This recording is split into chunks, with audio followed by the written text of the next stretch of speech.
Okay, so yeah, this probably seemed like a weird thing to be talking about on my channel, but this is a channel where I analyze kids' media from an adult perspective, and this movie is one of my guilty pleasures from when I was a child.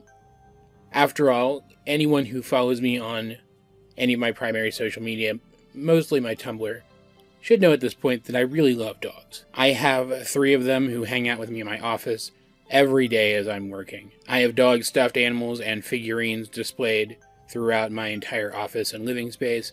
I even bought 2 different colored versions of this dog Zord from a season of Power Rangers that I don't even really like that much, just because it's a dog. Dogs are one of my favorite things.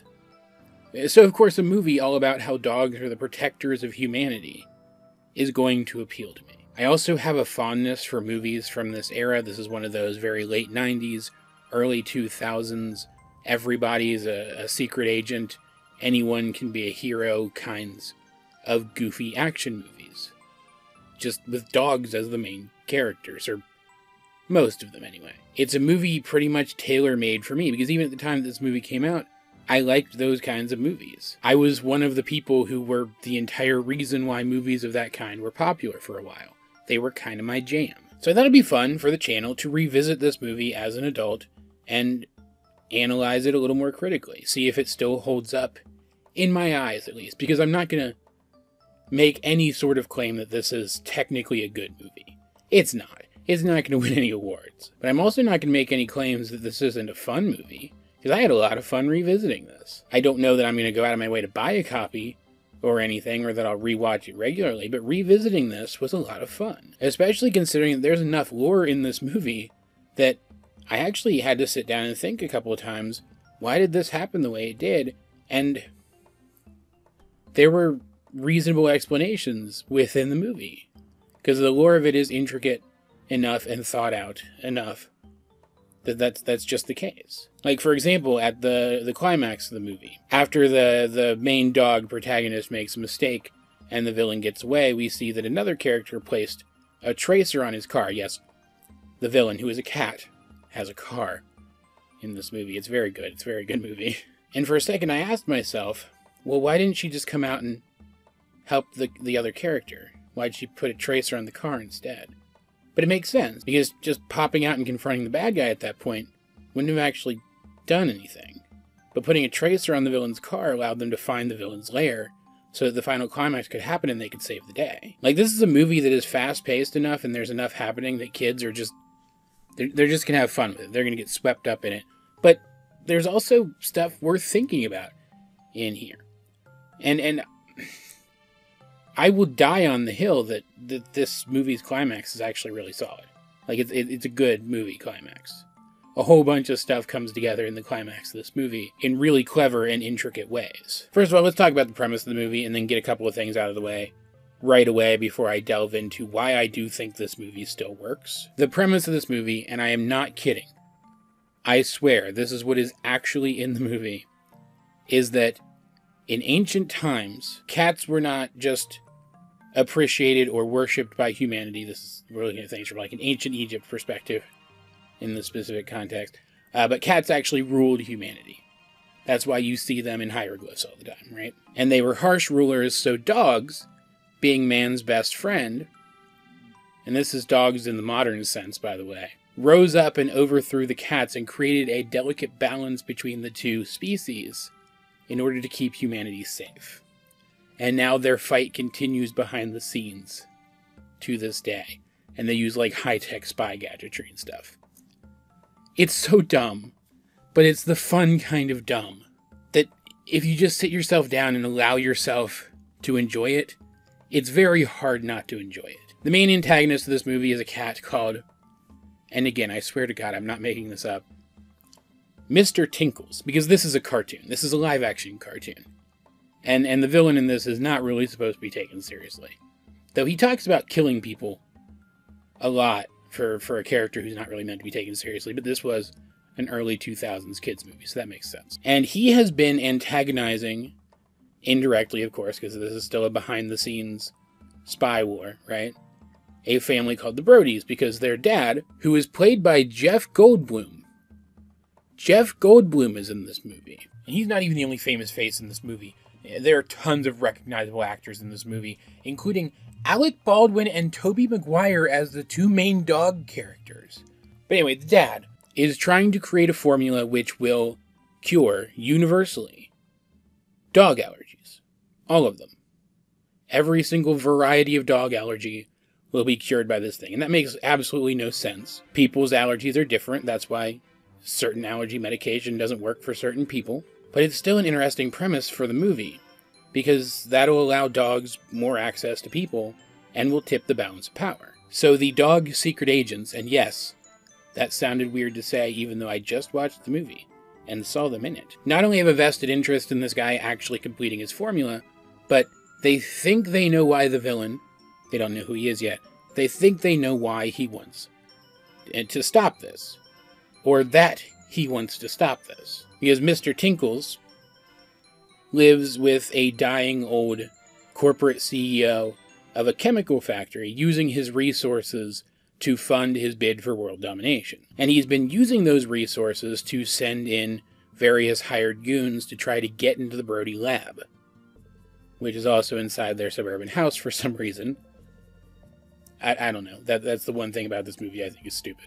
Like, genuinely. And the dogs think that he's doing so that they can destroy the research and prevent it from happening.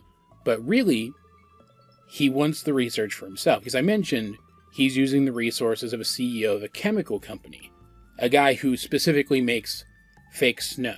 Because he plans to, once the formula is done, use it as a base to create the exact opposite. A formula which will make people everywhere, all people everywhere, allergic to dogs. He doesn't want to preserve the balance of power. He wants to tip it in completely the opposite direction. By putting his formula in fake snow, spraying it on mice, and then sending them out throughout the world, creating sort of an anti-dog black plague. Which is clever, because it was actually both mice and cats which spread the plague. It's a reference. It's a clever historical reference in this goofy live-action cartoon from the early 2000s. And I think that's actually my main takeaway from this movie. This is a way more clever movie than it had any business being. The main protagonist of the movie is a beagle puppy named Lou, who the Brodies adopt after their dog is taken captive by the villains, because it turns out he was an agent protecting the Brody family. They have several other agents in the area, but he was the one inside the house keeping the most direct eye on the family. And even though the agents attempt to get another agent inside the house by replacing the other puppies temporarily with their own agents, when Mrs. Brody shows up to adopt a replacement dog, Lou ends up catching her eye instead. Entirely because he wasn't with the other puppies when they were swept away. He was trying to escape from the barn where he and the other puppies were kept because he has an adventurous spirit, and he's also a creative thinker, using a device that he concocted from an old rake to try to propel himself out of the barn and escape so he can explore the world. But once he shows up at the house and gets swept up in the life of an agent because the other guys there think he's one of their agents, obviously, because that was the plan. Even though being an agent gives him the perfect chance to explore the world, as he'll just run away from his family and go off somewhere else when they need him for something else. He'll get to see all kinds of fantastic places. He ends up bonding with the son, Scotty, and realizes that he belongs here, that this is his family. And that's a good thing, because not only does it mean that he's passionate enough in the end to risk his life to save them, because of course the family does come into the crossfire of this whole situation, but he's able to serve as Scotty's companion in a situation where Scotty feels like he's being neglected by his father, because even though Jeff Goldblum, I don't know if they ever gave him a first name in the movie, but he's Jeff Goldblum, let's not kid ourselves. Even though Jeff Goldblum is trying to do a net good for the world, just he doesn't realize he'd be helping the protectors of humanity or anything, but like making people happier by allowing them to be around dogs when they want to be, right? Even though he's doing that net good for mankind, it consumes his life. And this is why Jeff Goldblum, or somebody like him, had to play this character, right? Because we don't get a lot of characterization for Mr. Brody in this movie. But the way Goldblum plays him, there's a lot of subtlety to him. You can tell he's the kind of character who feels more at home by himself doing research. And while he loves his son, he has this almost obsession over completing his work, over fulfilling this dream that he has. And it consumes him, and he's trying, but he's failing to live up to the expectations of his son. But at the same time, Scotty understands how important this is to his dad, and wants him to feel like he can focus on his dream. But he's still a kid who needs his father. So there's a depth to both of these characters, and you can see it in their performances. The kid who plays Scotty is, I mean, he's a kid. He's not, like, amazing or anything, but he handles his part really well. You can see he tries to put on a brave face for his family. The movie actually makes a joke of this later.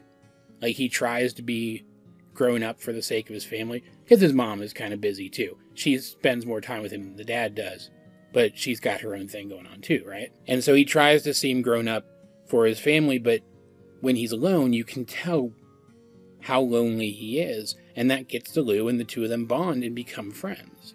Even though Lou doesn't want to bond with a human, because he wants to be now an agent. He wants to go on adventures. In the end, it turns out that's not what he needed. He needed a family, and so did this kid, and they're able to be each other's family, and that ends up being the emotional core of the movie, this sort of found family dynamic.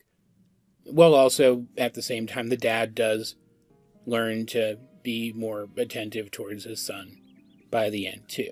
Which is not an uncommon emotional hook for family movies, family togetherness, right? That's not one that you don't see very often, but it's still a solid one. It's handled pretty well here. It's not given a ton of screen time, but it's given enough that you feel for these characters, especially in the end, when it looks like Lou might have sacrificed himself to save them. And either way, it's a real enough hook that it gives the writing in this movie space to be goofy the rest of the time. I mentioned this is basically a live-action cartoon, and I meant that. The villain's plan is, while comprehensive and intricate and makes sense, also silly and over the top. And the fact that these dogs have, like, spy computers and stuff, despite the fact that they don't have frickin' thumbs, is ridiculous and hilarious and something that you would see in a cartoon. Not to mention that there's, like, goofy kung fu action and stuff. Like, there's ninja cats in this movie, guys. Like, how can you hear there's ninja cats in this movie and not want to watch the movie? It's so good. And they have a ninja fight with the beagle. It's ridiculous. And I love it. And for the time especially, the special effects in this are really clever. They use live dogs, who are absolutely adorable, by the way. Every single dog in this movie is great, in one way or another. But they use real dogs whenever they can. Animatronics when they can as well, for more complicated acting work. And then CG for everything else. And while the full CG models can look a little plasticky sometimes, they're not bad, especially for when this movie came out. Literally the only effect in this movie that I don't feel holds up at all is, not even all the time, but some of the times, when they use CG to put expressions on the dogs' faces, it can sometimes look a little uncanny. But otherwise, everything else in this still, I think, works pretty well. And while the action in this is ridiculous and over the top, that's clearly on purpose.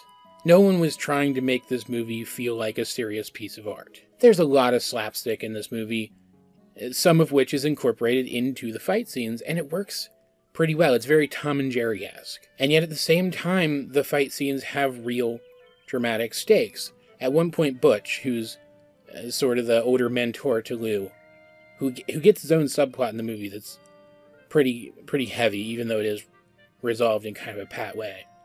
There's a scene where he looks like he's being crushed by a cabinet, and it's a race against the clock to try to save him.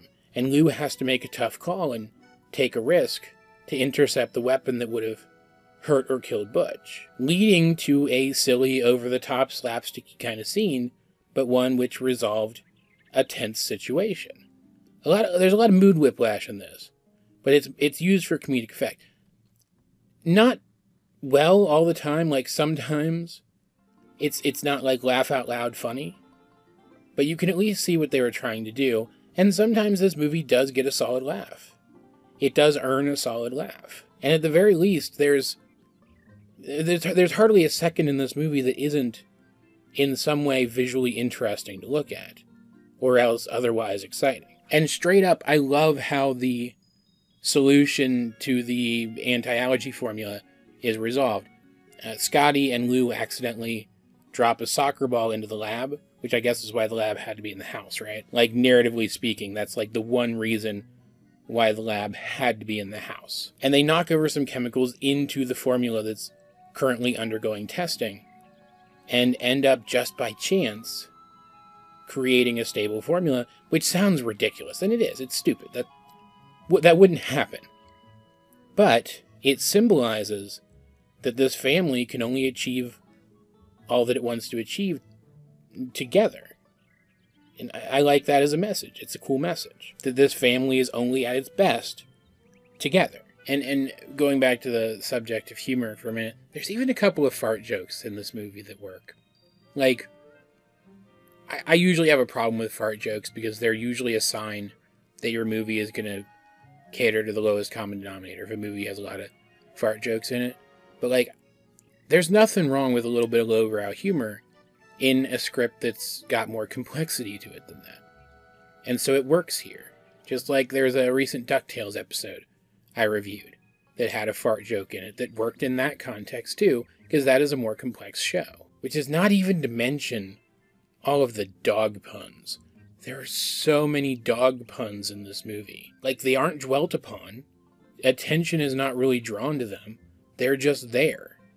And they're funny. And I mentioned earlier that I genuinely believe that the climax of this movie works super well. And that's because of just how many elements come together in a really convincing way in order for the climax to happen. First, Mr. Tinkles realizing that the formula has been completed, and also having an understanding of Lou's relationship to the Brodies, having been spying on them, kidnaps the family to leverage them against the agency, knowing that Lou will want to save them. And so he, too, offers to give them back if someone brings him all of Mr. Brody's research, so that he can work out the formula for himself from that. And because of the bond between Lou and the Brodies, 3, he knows that there's still a chance that Lou will show up on his own, even if Dogkind votes to sacrifice the Brodies in favor of the rest of humanity, which ends up happening, at which point Lou takes the research himself to meet with Mr. Tinkles,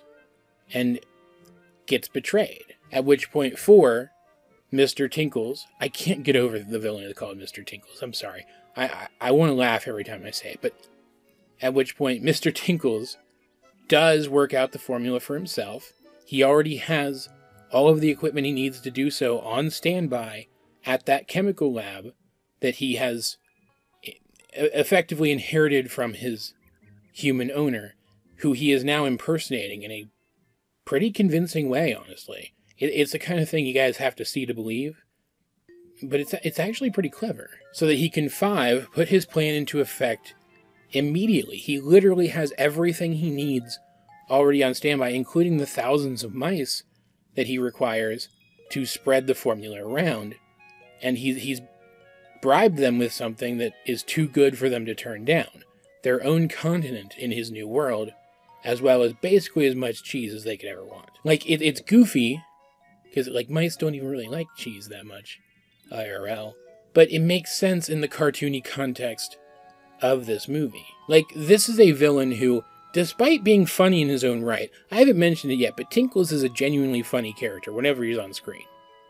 He's like the Brain from Pinky and the Brain if he was a cat. But this is despite the fact that he is startlingly competent.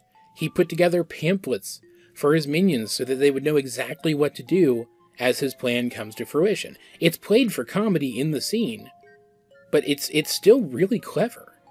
Most villains aren't this clever. Like, yeah, he calls the heroes to gloat from time to time because he wants them to know who's doing this to them, but none of his gloating gets in the way of his plans. It is entirely because the heroes are just a tad more competent than him that his plan fails. And of course there's a big action scene in the climax, and it's pretty good. It's pretty solid. Butch and Lou are both directly involved. Lou saving his family, which was fantastic. And then it's Lou's creative out-of-the-box thinking, which was foreshadowed at the very beginning of the movie, in his first scene of the movie, which allows him to get a leg up on Mr. Tinkles and finally defeat him. And I mentioned earlier that we get a scene where it seems like he sacrificed for his family, which serves as one last emotional hook because, I mean, seeing a dog die, like, that's going to pull at your heartstrings regardless of how cold a person you are, right? And so seeing in the end that he's fine and that he gets to live with his family now, and seeing that the family has been brought together by this whole situation, it's genuinely pretty moving. Like, if you let yourself get swept up in the narrative of this movie at all, you're going to feel a little heartwarmed by how this thing plays out. Speaking of dogs, one of my dogs is nesting over there. He just stopped, so you're probably not going to hear him anymore, but I bet you could hear him a second ago. He's real cute. He's a real cute boy. I don't know, man. This movie is definitely really goofy, and it's definitely a product of the time in which it was made, but I think it holds up. I think this is a solid, turn off your brain, have fun with the whole family kind of movie. Like, straight up, I think that this movie is fun in a similar kind of way to the Marvel movies. And yeah, I know some people are going to call blasphemy on that, but I stand by it. A lot of the Marvel movies are only good in so much that they're fun to watch. They're not, I mean, and the special effects, I guess, but they're not otherwise, like, technically good movies. What is good about them is the crazy lore and the over-the-top action and the goofy comedic aspects, and this movie has all of those same things too. So if you're someone who enjoys the Marvel movies and you refuse to give this a chance just because it's a live-action cartoon with dogs as the heroes, I don't know what to tell you. You're kind of stuck up. Sorry. But I'd also recommend this movie to anyone who enjoyed the cartoon codenamed Kids Next Door. This has a very similar vibe to it, just instead of kids fighting against evil adults, it's dogs fighting against cats, in a situation where the actions of both parties have to remain relatively secret to everyone else. Overall, this is no Citizen Kane or anything, but I definitely think it's the sort of family movie that if you have a group of people who sit together occasionally and watch family movies, perhaps this one should be added to the rotation. And I'll just come right out and say it right now. I actually had so much fun revisiting this movie that I had an idea. I have not seen either of the sequels to this movie. I guess there's 2 of them now or something. And so I had so much fun revisiting this movie. I am, in the relatively near future, going to review those sequels as well and see how they hold up, not just in general, but also relative to this movie. But that brings us to the end of the review, so as per usual, I'd like to know, what did you guys think of Cats and Dogs if you have seen it? Let's get a discussion going in the comment section down below. And while you're down there, if you could, please like the video and share it with anyone else you think might enjoy my content. I'm trying to get myself out there, and I'd really appreciate it if you guys could help. You can also check out my various social media. Links to those will be in the description down below. But either way, this has been AJ22, and I will talk to you guys later.